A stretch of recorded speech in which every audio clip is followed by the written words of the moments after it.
I legit ran out of loo roll yesterday.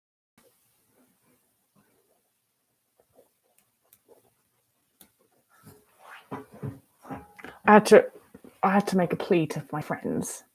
That's how crazy everything is right now. So I know that a lot of you probably using this virus thing or panic buying and the hoarding. I'm just trying to think back to like when I had my eating disorder. What would my brain do with that? I hoarded food anyway. So I probably would have hoarded even more of my safe foods. And I probably would have used it as an excuse to eat even less of them because I'd be like, oh, I've got to hoard these because who knows when I'm going to be able to get them again. And when you have an eating disorder and your brain goes into famine mode, migration mode, famine mode, and we're already in this mode. When you have a restrictive eating disorder, your brain is in a mode of resource scarcity. And so that's why so many of us hoard food when we have an eating disorder, because your brain is in this mode of resources are scarce. And I didn't used to just hoard food. My brain was in such a resource scarcity mode that I would reuse a Ziploc bag. I'd wash it out and then I'd like hang it up on the tap of my sink and let it dry out so I could reuse it. That wasn't anything to do with me being environmentally friendly. It was everything to do with my brain just being in resource scarcity mode. I didn't want to buy more Ziploc bags and I didn't want to use them up. And I used to save and hoard plastic bags, and I used to steal toilet rolls, which is actually the biggest irony, isn't it? When I was at university, I used to steal toilet rolls so I wouldn't have to buy them. I wouldn't have to spend 20p buying them. And now, because I don't hoard toilet rolls, I'm out. Anyway, so that our brains are on resource scarcity. That's what happens when our brains are in energy deficit. Brains just like, well, all resources are scarce. Not everybody's, but a lot of our brains do that. We hoard stuff anyway. And so I think that really my brain would have been in this sort of panic situation where everybody's in this God scarcity mode. My brain would have been like, you lot know nothing. You want to what? You want to see hoarding? I got this. I would have just been like, I can do this. I would have taken it to the extreme. I would have been spending a lot of time. I used to spend a lot of time in supermarkets and grocery markets when I had an eating disorder. I would have just been living in them right now, because I just would have been like, I want to wait until any discount thing comes up. I wanted this, that, and the other. So understand your brain. Understand my brain is in scarcity mode. If you're in energy deficit, my brain's in scarcity mode anyway. And I have to not allow it to get deeper into that. I have to rewire that anyway. So I'm going to use this crazy environment that I'm currently in the same way, you have to recover in an environment of a culture that thinks that weight loss is always good and weight gain is always bad. You have to recover in a diet culture. You have to be able to rewire your own fear of weight gain whilst living in a culture that's afraid of weight gain. And we managed to do it. And now you're going to have to also rewire your resource scarcity mindset whilst in an environment where people are acting as if resources are scarce. And my point is that you absolutely can do that.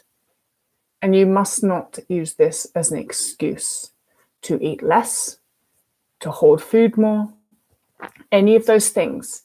And if you are doing that, do not pretend that you can't control being triggered, because you can and you have to. Right.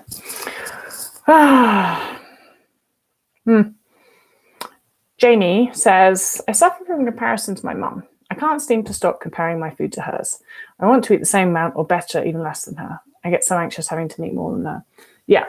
So, your brain's in migration mode and your brain's just like, I got to keep going. I got to keep going more than anyone else. I don't want to get left behind. And so when we're eating with other people, the brain's just kind of like, I have to eat less than they do. I have to eat less than they do, and I have to move more than they do. And so you have to be aware of that. And Jamie, you're aware of it because you just wrote that to me. And so now that you have written that down and now you have labeled that as a thing, You know it's a thing. You can't for a second allow yourself to do it, which means that every single mealtime you have to make a point to your brain. And that point has to be, I'm eating more than mum. I'm eating a lot more than mum. Even if I don't actually want to, I'm going to eat more than mum, just to prove to my brain that this isn't a thing anymore. This isn't a rule I'm going to follow. And you're going to have to do that with a lot of things. Food comparison is going to be one of them. And so from right now on, you are not allowed to eat a pea less than your mum. You are not allowed to eat a sausage less than mum. You have to eat a lot more than mum. And I don't care. It's not even about hunger at this point, although I'm sure that you're really hungry. This is about proving to your brain that this is not a thing that you have to do anymore. Okay?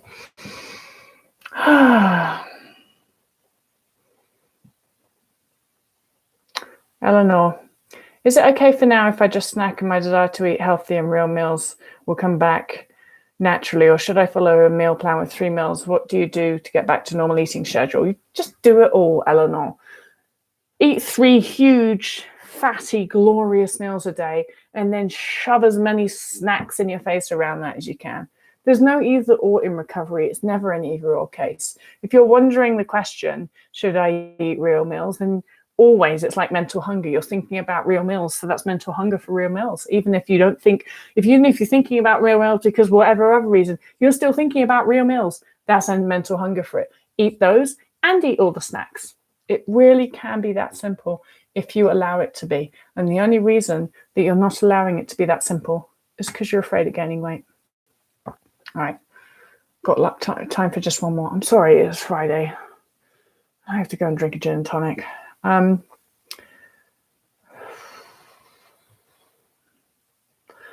Love animals too much. I do too. Hi, Tabitha. Do you think that beginning to incorporate light movement, not marathon running or anything under supervision, can be beneficial to improving the mental state while recovering? No. I just can't even bother to go into it. No. I mean, I just actually wrote a blog a couple of weeks ago about stopping all movement. You know what? When you're fully recovered, you can do whatever the fuck you want. But think about it this way. If there's any chance that light movement could mean that you don't fully recover, don't do it. And if you're asking that question, you should probably not do it. Just wait. Err on the side of caution. Get to full, complete, get to recovery to a point there's no doubt that you're fully recovered. And then you'll know that you can do whatever you want. But if you go back into compulsive movement too soon, you won't rewire it and it won't go away. And if it doesn't go away, you won't be fully recovered. And that compulsive movement will bring with it will drag along with it a load of other eating disorder behaviors that your brain associates neurally with compulsive movement. And orthorexia will come back in, and restriction will come back in, and all these things will come back in. And it will seep back to the point where it's not that you're just not quite recovered, you're fucking relapsing. So just on the side of caution, and no, it won't kill you not to do that for a little while longer, or a long while longer for some of you. But just, think about it. And this is your life. And it's a bit like somebody with cancer who's just like, oh, well, is it okay for me to do a little bit of sunbathing? If you've got skin cancer, right, do just a little bit of sunbathing. When I'm saying to them, like, yeah, but once you're completely recovered, then you can do all the sunbathing in the world, which you can't do if you have skin cancer. But, just imagine with me. But if you do the sunbathing too quickly, you won't recover and you might die of cancer. What would you do? You'd be like, all right, I'll just not sunbathe for a while. I'll just give it a bit longer until I'm so 100% fucking sure that it's not a thing anymore. Okay, all right. I do have to go. Oh. But keep eating food. Do not fall into the trap of mass hysteria. Don't panic buy toilet rolls and leave people like me who don't go out and panic buy, don't leave me with no toilet roll. Don't panic buy toilet rolls, and eat lots of food. Happy Friday, everyone. Bye.